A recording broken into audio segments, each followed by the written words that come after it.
ating shopper's talk. Eto na. Shopping tayo.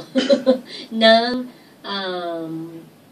gamit ang kalikasan. So, balik tayo sa katanungan ng ating bisita, si Miss Myrna. Okay? Ano ba, Myrna? Ano ba ang kailangan na maintindihan ng ating mga kababayan hinggil dyan sa landscaping? Sa landscape kasi, kaakibat-digan yung pagkatanim ng mga puno, halaman. Alam naman natin na ang puno, mayroon siyang ibinibigay na oxygen. Kasi ina-absorb niya ang isang puno, nag-a-absorb siya ng 26 pounds na carbon dioxide from the air.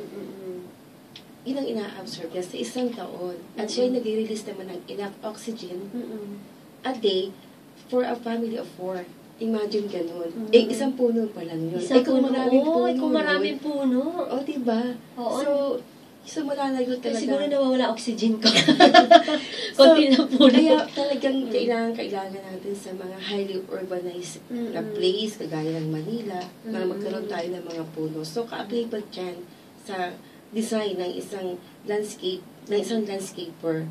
Kailangan alam niya yung nature ng paligid, kung ano ba ang dapat ilagay. So, dapat pala ganun. Oo. Tapos, alam ba natin na ang halaman ay nag-a-absorb ng noise pollution. Kasi na-a-absorb niya ang sound waves. So, nag-reduce niya ang noise pollution. Lalo sa Metro Manila. Tapos yung quality ng kaya siguro ayaw mo tumira rito, no? Ayaw ko talaga. Gusto sa probinsya. Kasi yung quality ng air, dito yung quality ng air ay nai-improve. Kasi gawa ng mga trees. Kaya malaking tulong ang halaman. At hindi lang yan, marami tayong benefits na nakukuha. Hindi lang dun sa mga puno at halaman ilalagay natin. Kundi, example, halimbawa, naglagay tayo sa isang commercial building, ba't kailangan natin lagyan ng halaman, ng puno? Siyempre, para maka-attract tayo ng tao. Para ma-encourage natin silang mag-return visits. Kasi, kung hindi maganda yung building natin, ang ating negosyo, halimbawa, something ganito, kung wala tayong halaman, parang nawawalan sila ng gana. Tsaka naninikip ang dibdib mo. Kahit naka-aircon ka pa, diba? Oo, hindi, totoo yan may mga studies na ang halaman, pag inilagay mo yan sa loob ng workplace, na-enhance yung, nag-i-increase ang May halaman ba na para doon sa loob ng establishmento? Kasi diba building yun. Walang araw. Mayroon gano'n. Oo, kasi ang halaman naman may tinatawag na sun lover. O kasi yung iba, plastic lover na lang na halaman para lang magkunwari na may halaman, di ba? Kasi nga, naniniwala naman sila, ang halaman talaga malaking tulong sa tao at sa paningin. Di ba? Yung green. Pero, mali yun pag plastic. So, meron din siyang benefits na nakukuha. Hindi nga yung color lang. Oo, kasi meron siyang cooling effect. Tapos, meron yung dun sa brain natin, meron parang siyang, parang may nagkukuman na nararamdaman kang something positive dun sa nakikita natin na halaman. Kahit na artificial diba? Kasi meron namang halaman pang indoor, tawag na indoor, diba? So, bakit kapag gagamit ng mga plastic, o may pang-indoor naman? Oo, kasi ang maganda dun sa... kasi diba, may oxygen yun. Oo. Saka na-absorb niya yung radiation. Ayun. So... Kaya may mga halaman na indoor plants na anti-radiation, yung ginagamit sa ibang bansa, na ang tawag nila dun ay bacularis. Ay, ganon. Naku, Myrna, meron na nag-text, how much po package nyo kapag magpa-landscape buong house? Pag po magpapalandscape ng buong house, nakadepende po yan sa sun orientation. Bakit po? Kasi may halaman na pang loob at may pang shade at saka pang full sun.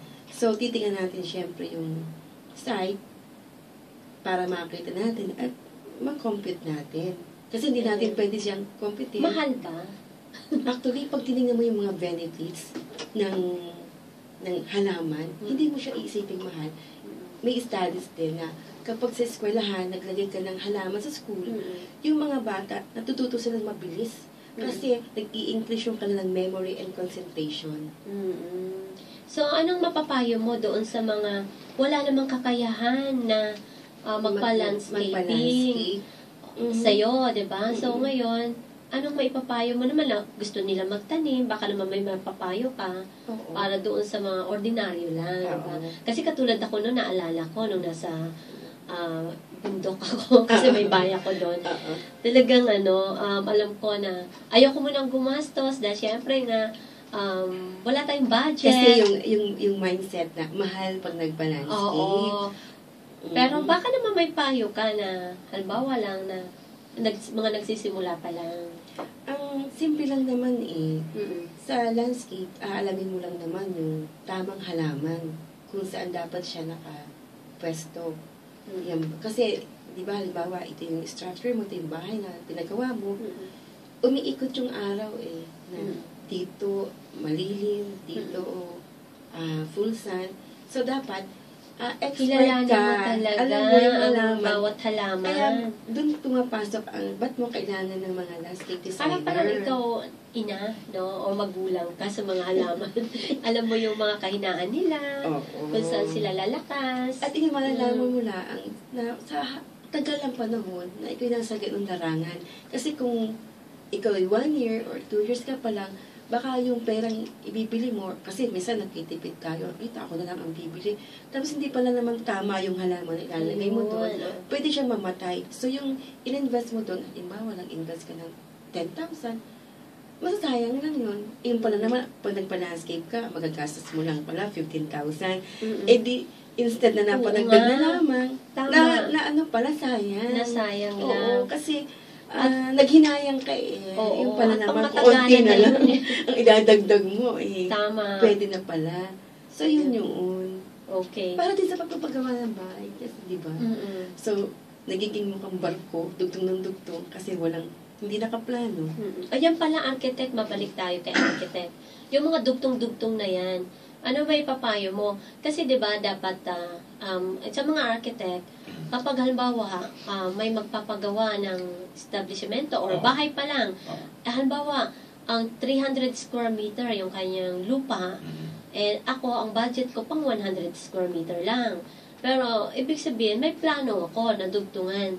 So, paano papasok ang pagiging isang disenyador ng bahay na tulad mo? Kaya nga kailangan ng planning, no? Ang planning naman, hindi lang naman involved sa current, kundi pati future. Kumbaga yung inyong i-design sa 100 square meter, meron na kayong plano para sa susunod kung ano gusto na mangyari. Exactly.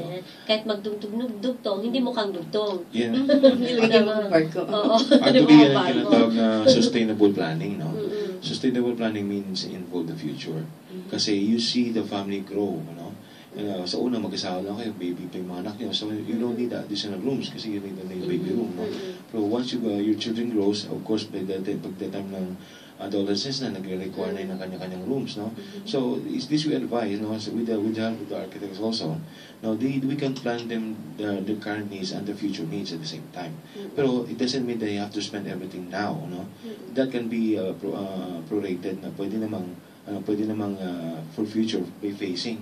Phase 1, Phase 2, and Phase 3 even for the apo. So Phase 1 for them, Phase 2 for their kids, and Phase 3 for their apo. It all depends. No? So dapat planning is very vital and critical to building anything. Kung walang plano, walang direction building, you will end up, as Mirna has mentioned, you will end up even costing more or spending more kung walang proper planning. Tama. Hindi masasayang, Okay. Exactly. Eto pa. Good AM po. Very informative po yung programa nyo. Daw ko lang nalaman na may tamang lugar pala ang bawat halaman. O, diba? Okay. From Bernard Ule. Okay. Thank you. So, yan. Ano pa ba? Ano pa bang, eto sa ngayon, sa ating gobyerno, yung mga proyekto ng ating gobyerno, may mapapayo po ba tayo? Sa landscaping muna. Siguro disiplina, di ba? Kasi napakahalaga na ang bawat tao magkaroon ng disiplina. Kung magputol tayo ng kahoy, kailangan magkatanim din tayo ng kahoy. Papalitan natin. Kasi So, siyempre, di ba yung Miss Mirna, yung mga sa road natin, ano? Pag nagpapagawa, nakita natin na tinatanggal ang mga puno. So, mali yung ginagawa natin. Kasi depende sa kanilang plano eh. Hindi mga plano siguro sila. Hindi mo natin alam kung ano yung kanilang plano. So, pero dapat, kung meron silang tinatanggal, pinapalitan nila. Tama-tama nga yan eh. Kanina sa na-interview po natin sa Pag-asa, no? Si Kevin Lu na kung saan yung greenhouse effect. At malaking bagay talaga mga halaman. Dahil tayo, dito sa bansa natin, sa Manila, lalo na, number 1 daw sa buong mundo, na front tayo sa high-risk area. So, anytime, pwede tayo mawala sa mapa ng Pilipinas. Mundo, no? Ang Pilipinas. Ang Pilipinas. Dahil talagang, ang problema, hindi naman lahat sa atin 1% lang. Kundi, yung nasa ibang bansa. Ngayon, para males, pagkatulungan sana, lalo na ibang bansa na medyo wag nang madagdagan pa yung high risk na yan. Kundi medyo mapigilan. Hindi na daw yung uurong, kundi mapigilan. Malaking bagay yung pollution or na males. So, dapat talaga, kahit 1% lang tayo dito na contribution dyan sa greenhouse effect na yan. Yung 1% na yun, masero man lang natin, di ba? Para kahit paano, talagang nakatulong tayo ng totally, no?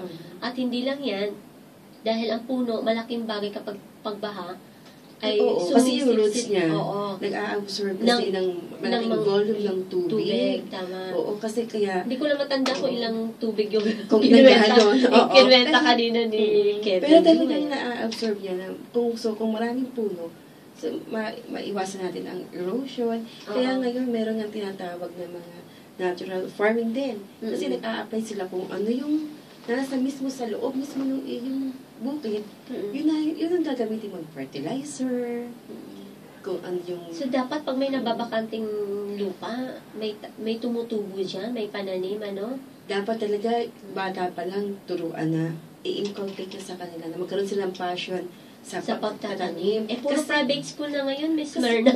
Walang agrikultura na. Yung mga bata, dating mga bata, so may tatandaan sila, nagkaroon sila ng edad. So, yun yung matatanda na mga mahihilig sa halaman. Kasi pero tayo tinuruan na tayo ng elementary pa lang, di ba, no, architect? Pero yung new generation ngayon, wala na. So computer na sila. Kaya dapat yung concept na yan, na dapat ma-integrate sa education natin system. So, yung mga bata, yun yung importante, yung mga kabataan natin, ang maturuan ng pagmamahal. Kasi sila yung magiging future, next generation, na dapat, nagpapahalaga sa kalikasan natin. So, tama. So, architect, pumapasok din dyan yung disenyo mo. Kasi, ayun doon sa Pag-asa nga, yung level ng building, may kinalaman pa rin sa greenhouse effect daw. At hindi pwede dapat tumaas ng 5th floor. Pero ngayon, kita mo naman nagtataasan ng mga buildings natin sa ngayon. At lalo na mga kalapit na bansa natin. Kaya tayo ang mas naapektuhan daw. Ano may papayo mo? Actually, maraming mga issue tungkol sa greenhouse saka sa environment. Okay, pitinin kita dyan. At tayo maghanap buhay muna. Ang Shopper's Talk ay magbabalik po ng mga ilang minuto. Happy morning.